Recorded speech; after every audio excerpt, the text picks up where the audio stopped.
Personally, ang tingin ko dyan ay namumulitika ang Supreme Court.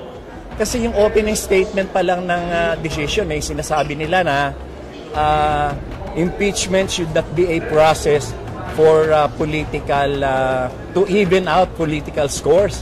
Eh, wala namang political scores na tinitingnan dyan eh.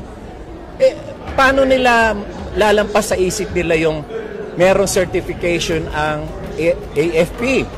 Na yung 15 million na sinasabi ng OVP na binigay nila sa Armed Forces of the Philippines doon sa isang youth seminar nila, sabi ng AFP, wala kaming nare-receive.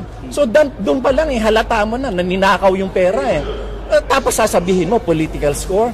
And paano na yung mga Mayor Grace Piatos na isinertify ng PSA that there are about 900 individuals in the list who are not existing.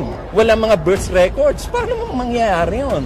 Even si Chel Jokno, nagre-reklamo, bakit yung pangalan niya nandun?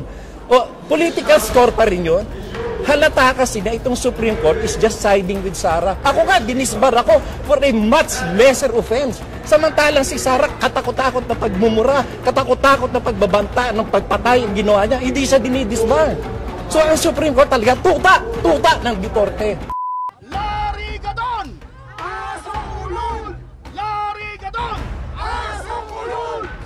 Alam niyo po, kaibigan ko yang si Atty. Gadon. In fact, lagi kami nagko-concert niyan. But kasamang Larry, I'm sorry, but this is no laughing matter. I am an officer of the court and as such, isang katungkulan ko na ipagtanggol ang karangalan at reputasyon ng ating kataas-taasang hukuman. So, I'm sorry. I hope we can still be friends. Sa akin, this is nothing personal. Pero kung gusto mo magkantahan, wala pong problema sa atin. Passion natin yan, kasamang Larry.